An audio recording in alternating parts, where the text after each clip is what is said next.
안녕하세요. 시골에서 뭐하지? 오늘은 미리 알면 도시의 가을이 즐겁다 라고 하는 주제를 가지고 도시에 사시는 분들이 어떻게 하면 좀 더 가을을 만끽할 수 있을까 하는 정보를 드려볼까 합니다. 아파트와 같은 공동주택에 요즘 많은 정원수들이 심겨져 있는데요. 일반적으로 친절하게 이름까지 다 써 있지만 많은 분들이 보면서도 잘 알지 못하는 게 도시의 나무들이죠. 도시의 나무들은 아무래도 그 품종이 제한적입니다. 조경을 하시는 분들이 한정된 종류의 정원수들을 심기 때문에 그렇죠. 그래서 대부분의 공원이나 아파트의 정원수들은 그 수종이 비슷합니다. 그래서 오늘 그와 같은 것들을 한번 소개해보고 도시에 사시는 분들에게 도움이 될까 해서 영상을 제작해 봤습니다.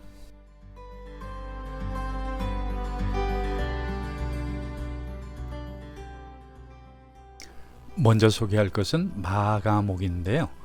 공동주택의 정원수로 빠지지 않고 심겨져 있는 것이 바로 이 마가목이죠. 원래는 마아목이라고 해서 마가목의 어린 순이 말의 어금니처럼 생겼다고 해서 붙여진 이름이 마가목으로 변한 거죠.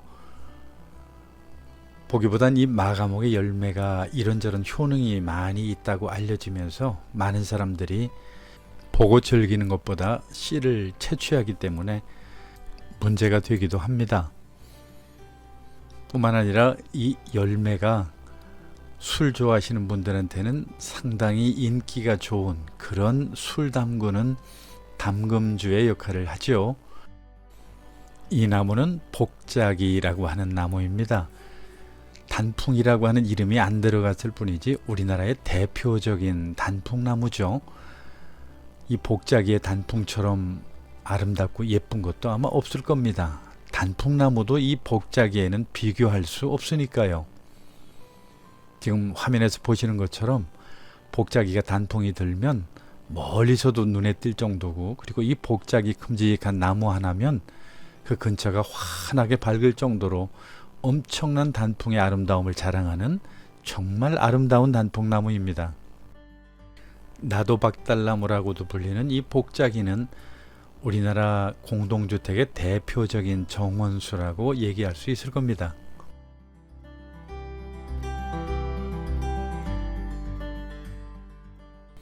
공원이나 공동주택에 또 빠지지 않는 것 중에 하나가 이 좀작살나무입니다. 빛을 띠는 자주색의 보석과 같은 열매가 이렇게 맺힌 것을 보고서 그냥 지나칠 분도 아마 없을 겁니다.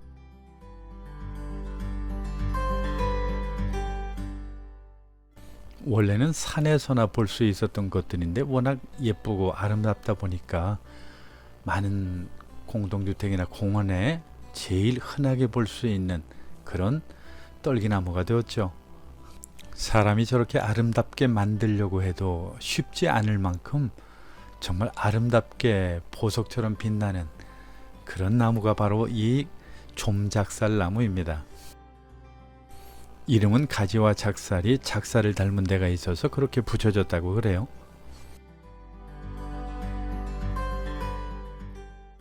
모과나무도 인기 정원수 가운데 하나죠. 모과나무는 모과만 봐도 금방 알 수 있습니다. 과일 망신을 시키는 것이 바로 이 모과라고 말은 하는데요. 막상 영상을 촬영하러 가니까 영상에 담겨진 이 모과는 과일 망신을 시키기보다 오히려 자랑스럽고 풍요로움 같은 것을 느끼게 만드는 그런 모과였다고 생각이 들었어요. 노란 잎과 노랗게 익은 모과가 참 먹음직스럽게 생기긴 했지만 사실 모과 맛없다고 하는 거에 뭐 다 아는 사실이고요. 나름대로 이렇게 저렇게 활용할 수 있는 방안들이 있으니까 또 나름대로 모과를 주워서 사용하시는 분들도 많이 계신 듯해요. 최근 몇 년 사이에 지어졌거나 조성된 공동주택이나 정원 같은 경우 빠지지 않는 정원수 가운데 하나가 바로 이 낙상홍이죠. 화면에서 보시듯이 정말 열매도 너무 예쁘고요. 가을에 그 잎이 물들면 또 그 잎도 참 예쁜 게 이 낙상홍입니다.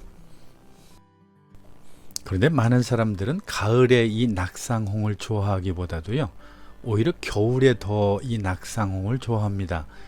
왜냐하면 가을에 이 잎이 지고 나면 빨간 열매만 남게 되는데, 앙상한 가지에 저렇게 다닥다닥 붙은 빨간 열매가 남아서 겨울에 썰렁한 분위기를 따뜻하게 해줄 뿐만 아니라 멀리서도 정말 꽃이 핀 듯 아름답게 보이는 게 바로 이 낙상홍이죠.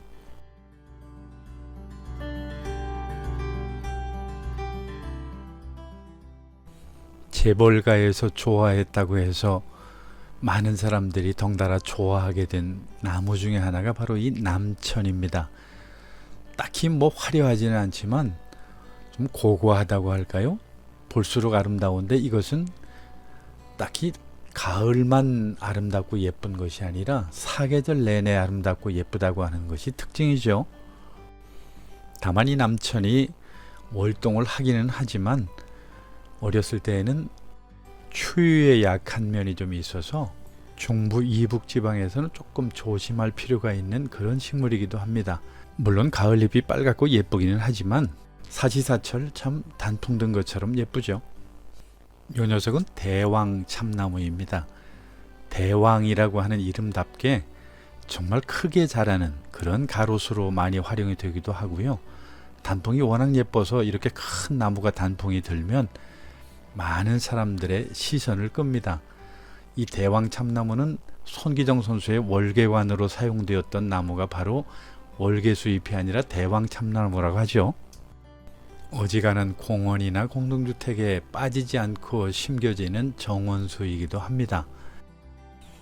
일반적으로 병충해도 적고 추위와 척박한 토양에서도 잘 자란다고 해서 정원수로 이만큼 인기 좋은 것도 없다 생각이 들 정도로 많이 심어지고 있는 그런 나무이죠.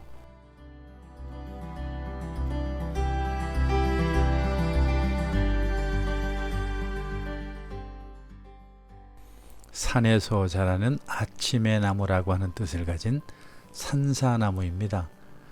단풍은 물론 이쁜 거야 말할 나위도 없고요.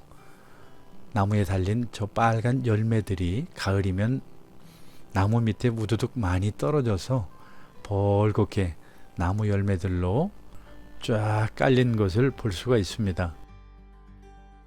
과거 산에서나 흔하게 볼 수 있었던 것들이 이제는 뭐 웬만한 공동주택 정원에는 다 심겨져 있는 그런 정원수가 되었죠. 중국 단풍입니다. 중국에서 들어온 나무니까 중국 단풍이라고 불렀겠죠. 정말 이 중국 단풍이 빨갛게 물들면 그렇게 화려할 수가 없어요. 특히 중부 이북지방 추위에 잘 견뎌서 그런지 공동주택의 정원수로는 빠지지 않고 반드시 심겨지는 것 중에 하나인데, 너무 크게 자라기 때문에 관리하시는 분들 입장에서는 그렇게 쉽지 않은 나무가 바로 이 중국 단풍입니다. 잎 모양이 오리발처럼 생겨서 오리발 단풍이라고 부르는 분도 있더라고요. 산수유 모르시는 분들은 아마 많지 않을 듯 합니다. 물론 비슷비슷해서 헷갈리기는 할지라도 산수유는 열매나 꽃이 피면 금방 알 수가 있죠. 특히 산수유는 봄 일찌감치 꽃을 피우기 때문에 봄의 전령으로 그렇게 알려진, 그러나 열매도 생각보다 참 이쁘고 아름답습니다. 느티나무는 제가 설명할 필요도 없을 것 같아요. 의외로 우리 가로수라든지 정원이나 공원이나 또는 많은 곳에 심겨지는 것이 바로 이 느티나무인데요. 뭐 아시다시피 느티나무 단풍 들면 참 예쁘죠. 다만 한 가지 흠이라고 하면 너무 크게 자라기 때문에 관리하는데 조금 쉽지 않다라고 하는, 그게 아마 문제가 될 겁니다.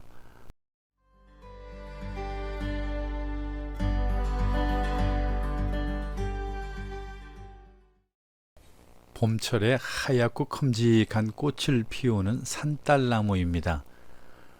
과거 산에서나 볼 수 있었던 그런 나무였지만 지금은 정원수로 인기가 좋아서 정원을 꾸미거나 공원에는 필수적으로 한두 그루가 꼭 있는 그런 나무가 산딸나무가 아닐까 생각이 들어요.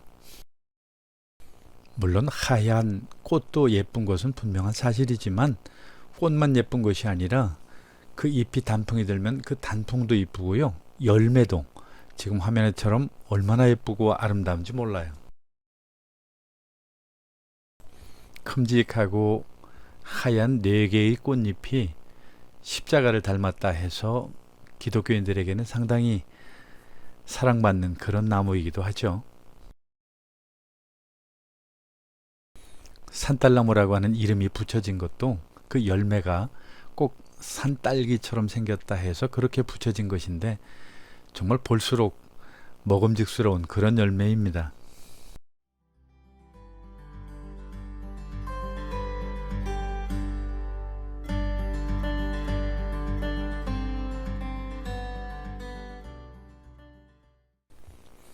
정원에서 또 쉽게 볼 수 있는 것 중에 하나가 이 가막살나무입니다. 이 비슷한 덜꺽나무하고 너무 흡사해서 잎자루가 길면 가막살나무이고 잎자루가 짧으면 덜꺽나무인데요. 저도 늘 헷갈리는 것 중에 하나입니다.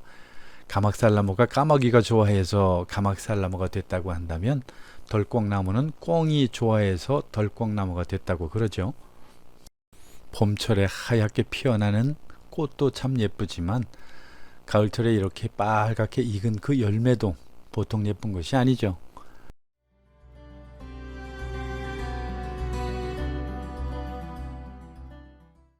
매실이 열리는 매화나무도 의외로 공동주택이나 공원에 많이 심어 놓은 것을 볼 수가 있습니다. 매화꽃 예쁜 것이야 말할 나위 없고요. 매실이 열리면 나름대로 여러 가지로 활용해서 최근에는 음식에도 아주 필수적인 양념으로 사용하는 것을 많이 보게 됩니다.